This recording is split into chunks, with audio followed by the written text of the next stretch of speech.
All right then.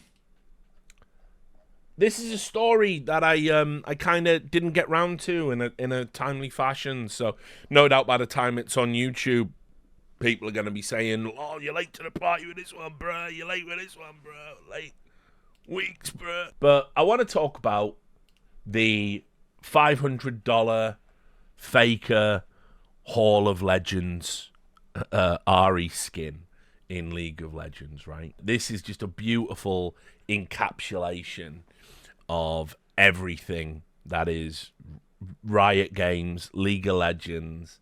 It's just a great story, and it just goes to places based on the Riot responses that I just think it's just perfect. And it, again, proves I've been right the whole time. So, yeah, for those of you who don't know, they're launching something called the Hall of Legends, which is basically going to be their League of Legends Hall of Fame. And obviously, League of Legends has been around a long time now. It is a legit Tier 1 esport. It's had some fantastic competitors down the years. And I think for any sport to truly respect its history, I think you do have to have a Hall of Fame in some capacity. So when they launched the Hall of Legends, my initial response was kind of almost like, well, what took you so long?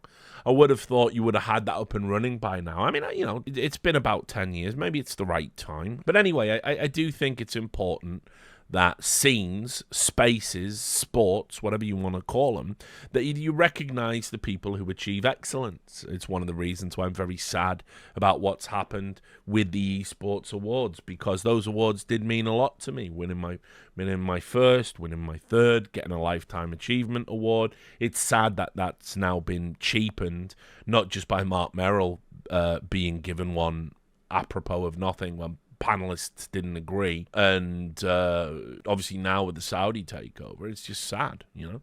But whatever, League of Legends should definitely have its Hall of Fame, and certainly you can imagine who's going to go in there. And so obviously they announced the Hall of Legends, and you can see this is it: Legends and Legacies immortalized in the LoL Esports Hall of Fame. I love this effect, by the way. As you scroll down, it's a wah, wah, wah, wah, wah. Wait, but it can't be. I just love how his head gets bigger, like wah.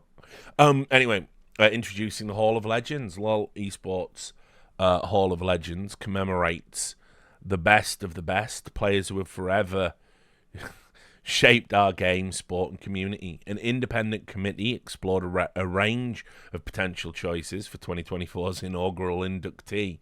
In the end, all roads led to one. I mean, yeah, of course. And there it is, look. Out of the shadows. First among legends, Faker is more than the winningest player in League history. He's the face of his sport. His journey, full of triumph and trials, resilience and glory, has touched the hearts of millions of fans and fellow players. By the way, just keep that in mind.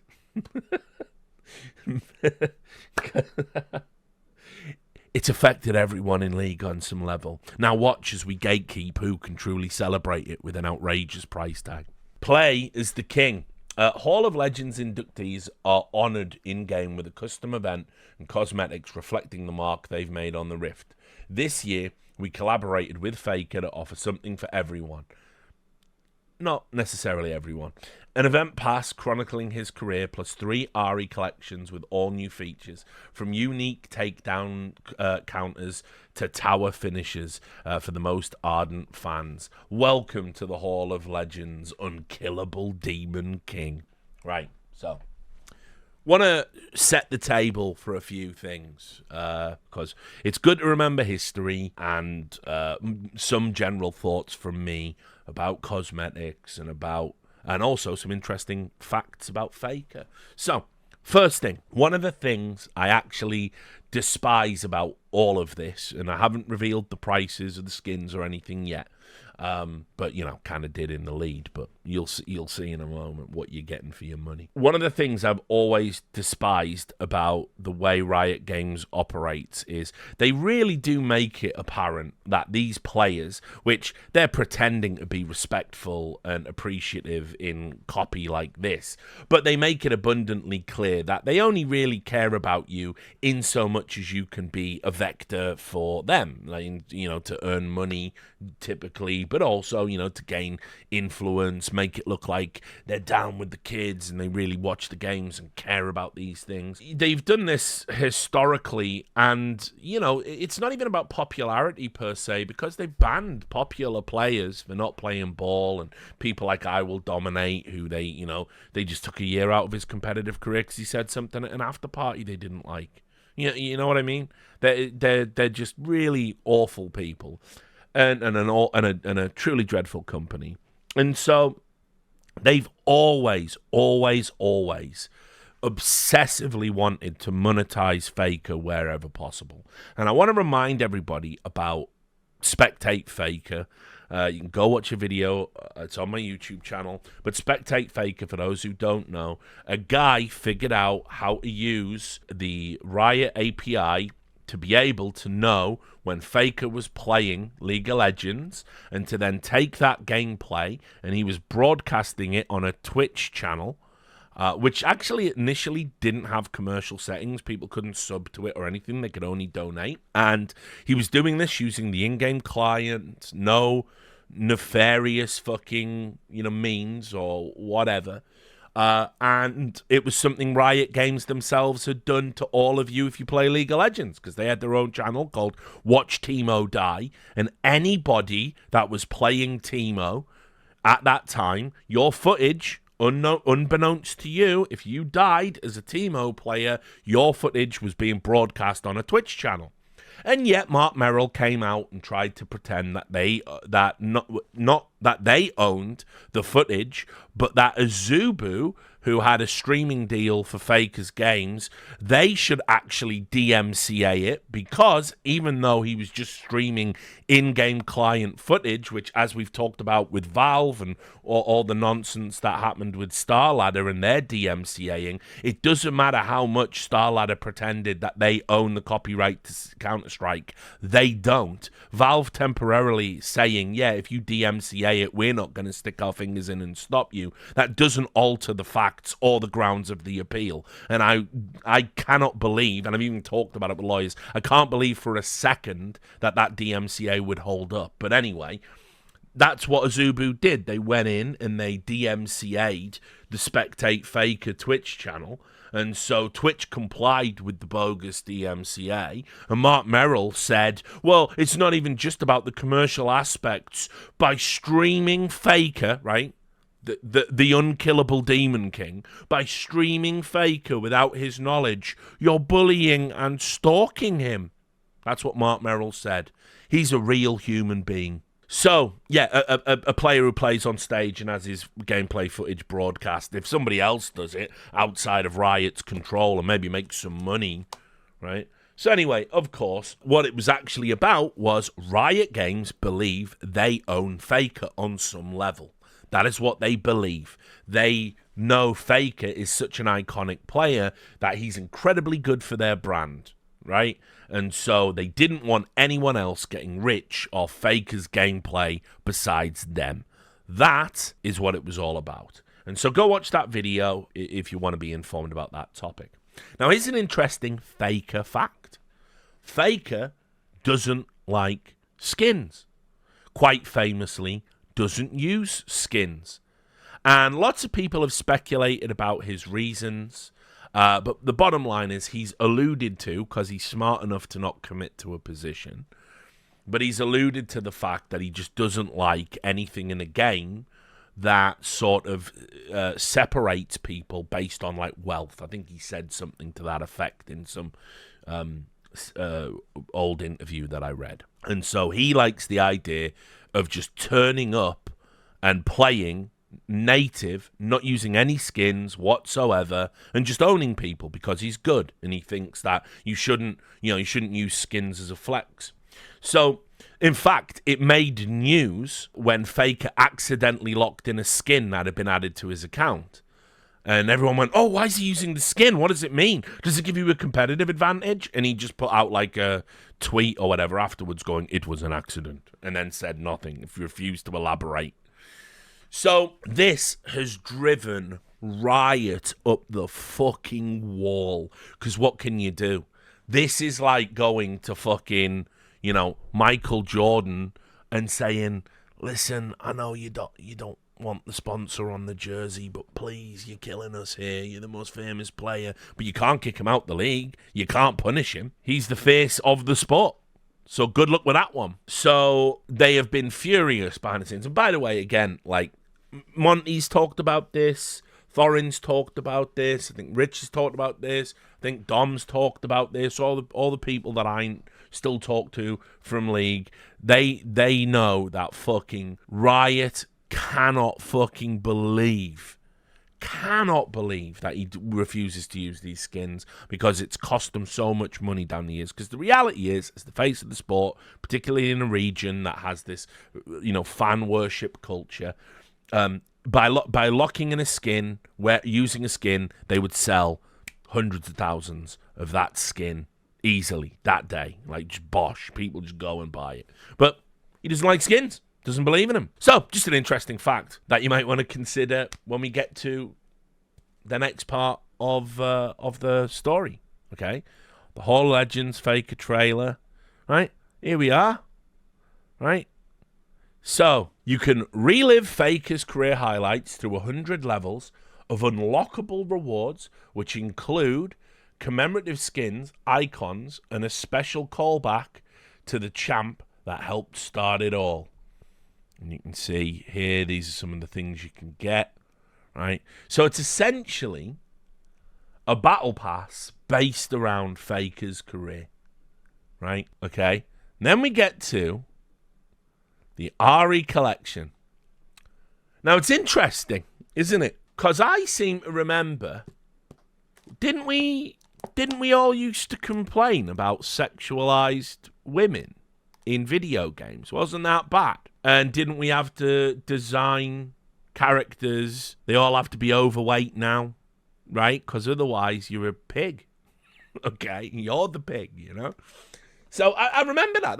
There's been a big push for it. And yet, I haven't seen one games journalist complain about Riot Games' new Ahri skin. Which, I mean, technically, if you fetishize it, you're a furry. Because she's got fox ears. So I'm just saying, and a tail. So I'm just saying. So anyway, you get, for your 5,430 crystals, or whatever the fuck they're called these days, you get your Hall of Legends pass, your Risen Legendary skin, there she is, right? A takedown counter taunt.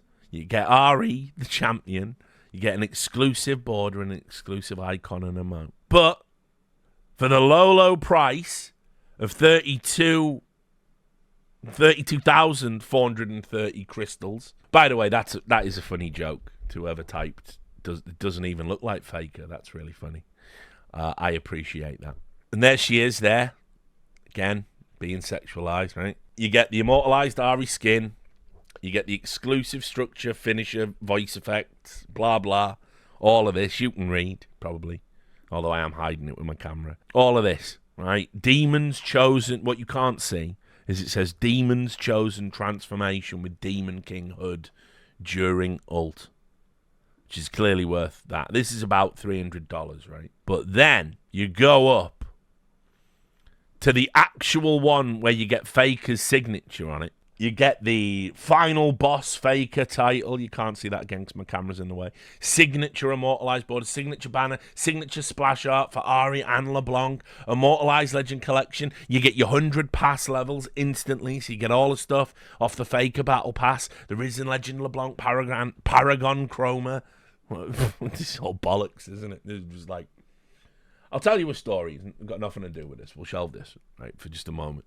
But has anyone ever played the game Caesar? Caesar 3. I like the Caesar series. And Caesar 3, right? Caesar 3, I bought it. I bought Caesar 3. I think it was one of the best ones.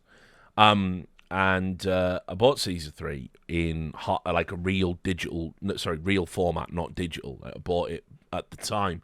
And back in the day, kids used to have to go to a shop and physically buy a game, and it came in a case, and it came with a manual, and all of that stuff.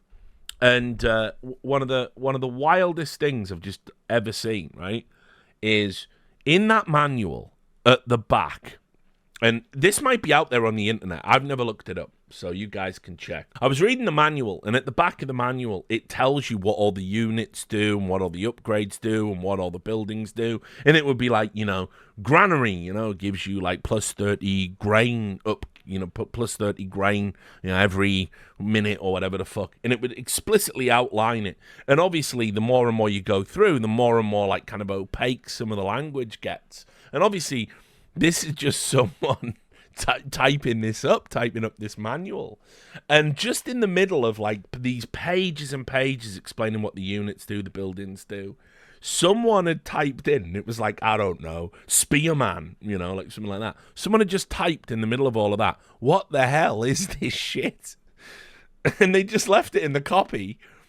And it had just gone off and got printed. And I remember like just looking at that. And it was like, what the hell is this shit? And I just imagined like some guy having to type it up like plus 30 grain production. And he's just like, it's some shit data entry job. And he just broke. And that manual just went out in the box to like fucking, tens of thousands of people. What the hell is this shit? Reading these notes here about signature Ahri skins, final boss fakers, signature immortalized borders, the fucking chromas. I feel like that guy now. I get it. Right, back to the stream. What the hell is this shit? What happened to League, guys? Funnily enough, I did play League not that long ago. I say not that long ago. It'll be about a couple of years now. I just wanted to check in and see what it was like. Feels like it's just got worse. Like, doesn't even feel as good as it used to, which is like crazy. Anyway, so you can see the price, and it's a crazy amount of money to ask for a cosmetic skin. Now, understand as well, you hear stories all the time. Like, I think there was a story just the other day. Oh, a Counter-Strike skin sold for over $1 million, or like Skadoodle's fucking Dragon Law sold for like $50,000 or what, because it was Skadoodles, or But the difference with that is, yeah, it's just pixels, but it's pixels you own, and you can sell it. And, whatever. I mean, put it this way.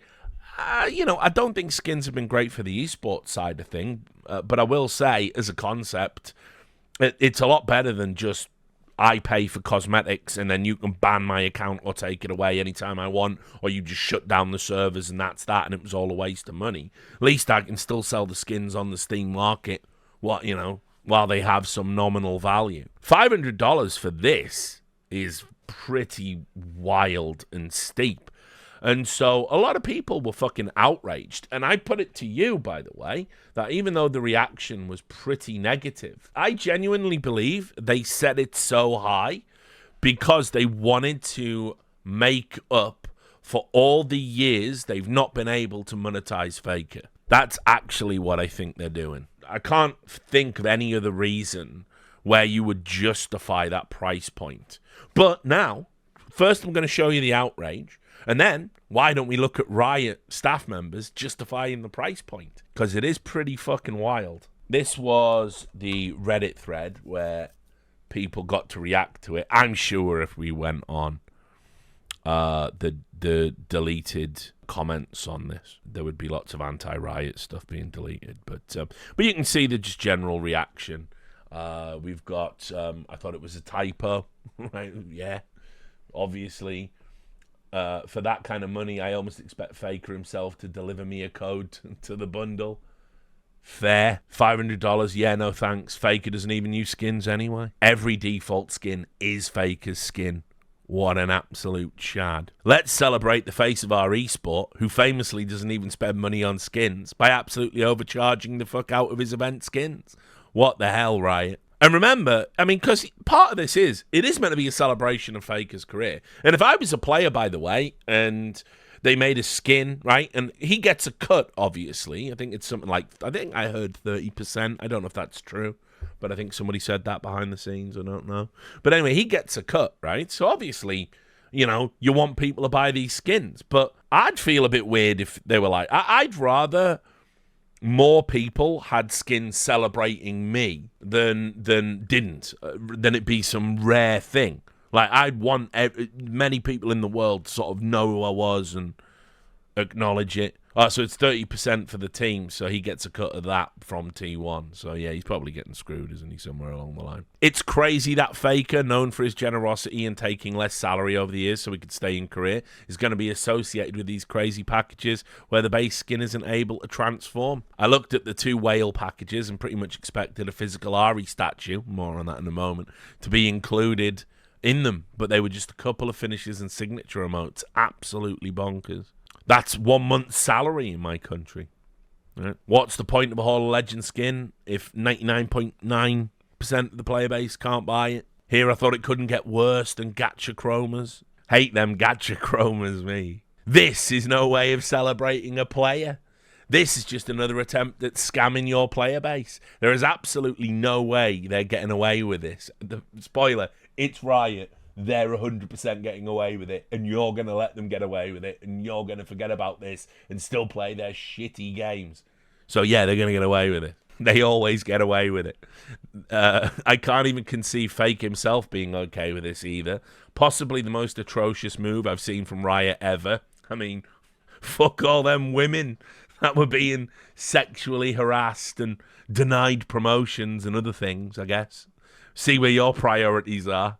Being an Ahri main, we're getting into it now, right? Yeah, we're really starting to learn about the psychology of Markleys. Being an Ahri main and owning most skins, I'm not going to get even close to this. It makes me sick just to think about it. I was going to ball out for the first time in 2 years and get the whole package because it's Faker and special skins of my main champs, etc., etc. But shit, nah. Laughing my ass off. After reading the whole post, what the fuck are they smoking? Well, what indeed? Commemorating what? This is purely a highway robbery with a price almost 20 times higher than the most expensive skin in the shop.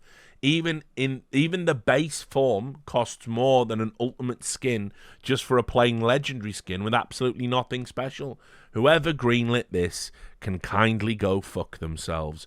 Honestly, I feel sorry for all the actual rioters. They're all the same, by the way. They're all part of the same shit. It's like saying, I feel sorry for the real Scientologists that have to put up with fucking Tom Cruise's nonsense. I feel sorry for all the actual rioters who are going to have to put up with the backlash from this shit. But I sincerely hope this blows up in Riot's face, because we were already way past the line with the gacha mythic shit. Now this is ridiculous. How to boycott? Just ban Ahri every game. Oh, you've really hurt them there. That'll that'll sort it. There you go. This is more like it. Using the best player we ever had to farm money from Wales. What a disgusting company. Yeah, they are. They certainly are. We made a $200 skin and it was met with the most backlash we've seen since Neon. Let's triple that and try again. I say we rebel. Oh, fucking esports fans, why are you like this? I say we rebel and collectively ban Ahri every game so that anyone who supports this garbage will never even get to use it. I see this as an absolute win. That's honestly a pretty good idea. I'd love to see Ahri's ban rate skyrocket out of spite.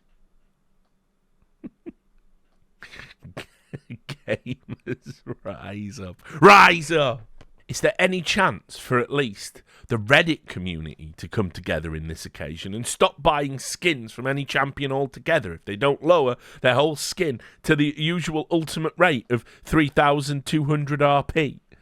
It would be as some kind of civilized protest. I really like Faker career and was prepared for the 3,200 RP, but this price just walls out 99% of the community, where most of us don't even have the money to even consider getting this. It is outrageous. For the sake of justice, I'll ban Ahri every single game from the moment this is released. By the way, idea for a meme around this. Can we get that guy that drank poison in The Hague? And he, just before he did it, he said, I protest the validity of this court. And he drank the poison. Can we get that, but with the subtitle saying, I will ban Ahri every game? Just saying. Anyway. Wait, what? What?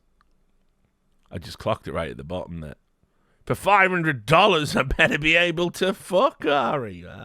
What?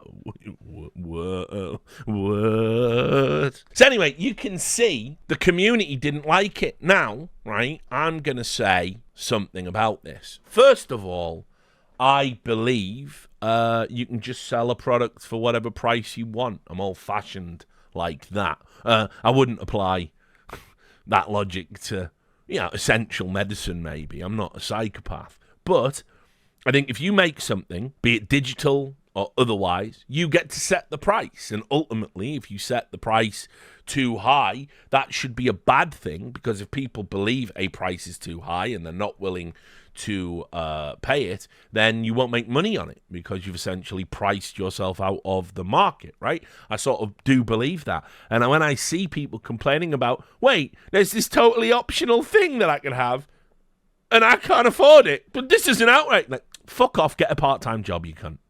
Right? That's kind of where I'm at usually.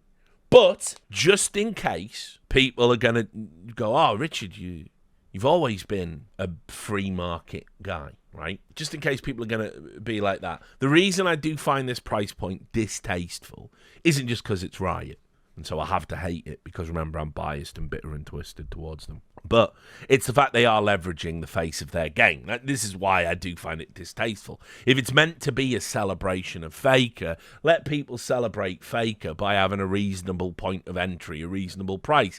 He's going to get paid, you're going to get paid, and more people are going to be able to share in a guy who's had a great esports career and made a stellar contribution to esports in general. That seems like the right thing to do. But instead, they've gone to milk their cash cow, desperately hoping. And by the way, before they came up with the $500 price, you know for a fact they've gone through all of the data and they've figured out how high can we set it and still realistically shift numbers, because that's what these companies do. So, obviously, they've arrived at $500, probably with good sounding. They probably are selling lots of these at $500. But I can understand the community being a little bit annoyed at this. Now, it's kind of interesting, because even with the outrage, there's been a few responses from rioters about this. And as I said, you'll never guess what. They think it's a good thing. They think they're justifying it. There was a comment from Riot Meddler. He says, short version for on Hall of Legends to at least start discussion. I'll put Shyvana and Arcane VGU notes in a separate post to help separate discussion a bit. There's a good opportunity to both celebrate iconic pro players and help cover the cost of esports, which is funded primarily by a mixture of sponsorships and in-game cosmetic sales. A dedicated event with tailored content is a good way to do that, and this is a good opportunity to try theming our event passes and overall experience in ways we haven't tried previously. We should offer content at a wide range of different price points. Players who don't want or can't spend anything should still get to engage with some of the event. The event pass itself should be a really strong core offering with a lot of stuff to it, and we'll need some dedicated skins for the event, which will go for a combination of new features and exclusivity. This is a time where we believe we should offer really expensive versions akin to collector's editions collectibles in other contexts. Those are created for a very small part of the audience that wants that sort of price point in exchange for a lot more exclusivity. Doing so will almost certainly create frustrations from people who aren't interested in that price. We still think it's the needed thing as part of our work on making esports financially sustainable, as part of our commitment and investment to the LoL esports scene for the long term. We also realize saying that's not going to some people's minds about video game cosmetics at that sort of price. So what I love about this is Riot, right? First of all, they've always hated people go, yeah, well, your game's just paid for by whales, just people with too much fucking money, not enough fucking sense, who would just throw in fucking cash at you so they can have fucking the brand new heroes, because it's essentially pay to win for the first week, because you deliberately release heroes in a broken state so they're so fucking overpowered that you encourage people to give you money for things. Like, oh, you could grind it and maybe unlock the hero by the time we fixed it, or you could pay for it and have a week of freelo. We see what you're doing, Riot, right? Then they've always resented this idea that somehow exploiting the whales is a core price model. Now they're saying, to justify this fucking thing, yeah, no, whales, yeah, we need them. Save the fucking whales. Yeah, love them whales.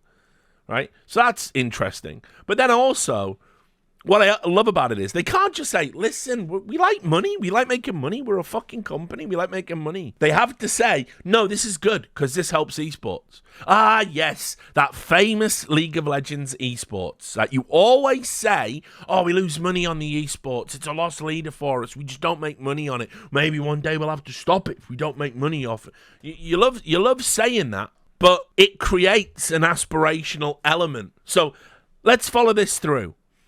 Right? We need to make money for esports and help support esports and make it sustainable because we don't make money off it. So we have to charge you an exorbitant amount for Faker, right? To have a Faker skin.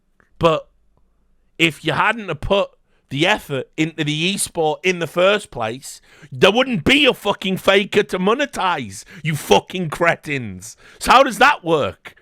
Explain the logic to me there. Yes, esports doesn't generate revenue. You're just proving conceptually that it does. That's the fucking outrageous lie that they always tell. That there's no nominal good that comes from esports. There's no profit that comes from esports. It's like, this is proof. So that was one of the responses. Then there was an interview with one of their developers called Pew Lasers Liu. Okay, and this was over at PC Games and my old friends. And they had a round table, apparently, at Riot HQ. And Lauren Bergin, a journalist, asked about it. When I state that some players were a bit upset over the $300 Ahri skin, the signature bundle costs $430, but in order to get Immortalized Legendary, you need to get the mid-tier bundle first. Lou responds that the League of Legends team is aware that people were very upset about it, and not just a little. I also think it's kind of justified, he continues, noting that the MOBA is a 14-year-old product and players are used to everything living under a certain price point. We have to own these rare skins. These kind of products are designed for a very small percentage of our players to be able to purchase and flex. In terms of what role they're going to play in our portfolio of skins products moving forward, it will continue to be a very small minority. I think last year we probably released over 130 or 140 skins, of which less than a handful were priced at that point. I would expect it to be a minority rather than a majority. That being said, it's very important that we share with our players the situation that League of Legends is in. It's a game that's competitively oriented. We only sell cosmetics. We don't want anything that even infringes upon pay to win or pay for power. As a consequence of that, the vast majority of our players play League, watch esports, enjoy all the content, cinematics, and music for $0. The majority of our revenue comes from a small single-digit percentage of players. It's just the reality that the hobbyist deep spenders are a disproportionate amount of business viability. What we really thought about is, on the morality side, there are players that are willing to spend $200 a month on their hobbies. God knows how much I've spent on Warhammer figures. By the way, tangible things that you actually own and that can't be taken away from you. Right? Games Workshop can't come round to your fucking house and go, yeah, no more orcs for you, dickhead. Right? But Riot can just ban your account anytime they want. But it's really important that we capture that willingness and that ability to spend for people who can afford it. What would look bad for us is if a lot of people that didn't have a history of spending on League all of a sudden buy the signature bundle. We'd be like, oh God, what have we done? But if it's like, oh, these people historically have spent money on skins, this is now giving them a new avenue, the esports ecosystem, with a 30% revenue share, and that's top-line growth, not a profit. We'd rather venture into that space instead of trying to get the people who are currently spending $0, whether that's because they're a student or they don't have the ability to do so. We believe there's such a thing as having too high a percentage of your players spending on a free-to-play game, he concludes. That means your free-to-play experience relative to your paid experience is not good enough. What a crock of shit. I love how all rioters are just fucking programmed to, like, lie. Like, the idea is saying, having too high a percentage of your players spending on a free-to-play game, and obviously saying you don't want anything like pay to win or pay for power. Your model of releasing new heroes is literally pay for power. They are always imbalanced. Like, I mean, you know, back when I used to play, week 1 Xin Zhao, you couldn't lose if you got him. Like, it was as simple as that. He was so busted, and that wasn't an accident. You didn't hotfix it that day. You fucking, you know, he was like that for best part of like 4 or 5 days. Yeah, Cassante broken for like a month, obviously. So, you know, that's nonsense. And the idea as well, by the way, that your banning system isn't in somehow linked to the idea that you can prompt people to like double dip and have 2 accounts and buy skins that they've already got that they like on other ones and stuff like that. That's obviously something we know you do, and it's done by design. And obviously as well, the idea that, do you think anyone in any freemium game, right? Do you think anyone has ever sat around a table legitimately and gone, oh shit, we've just come back with the numbers. 10% of players are actually paying, and they're not playing our free-to-play game for literally free. We don't feel comfortable. We want to get that back down to 8%. What can we do, guys? Do you think anyone's ever had that conversation? Because that is what he expects you to fucking believe. So that response was complete nonsense as well. And then, just to fucking top it off with some icing on the cake, they're also releasing a figurine. You'll remember that person said, well, I would have thought for $500 I'd get a figurine as well, right? Or something, right? You know, I don't just get the digital stuff. Well, they're actually releasing a figurine. And here's the funny part. It's actually cheaper than the fucking skin to have a physical object by about $150.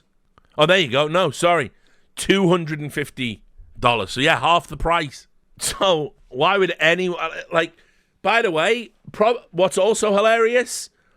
I'll wager Fake is not getting a cut of the actual figurine money. But maybe I'm wrong on that. But it's like, why would you... If given the option, then, have something physical to commemorate it, $250, something digital so you can flex, as they put it, $500. Why would you ever go the other way?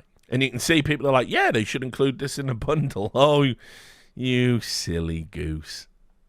Of course they won't. So yeah, that was the adventure of Riot Games and the unbelievably exploitative faker skin incident. They just can't get a W, no matter what they do. But the community will support them anyway.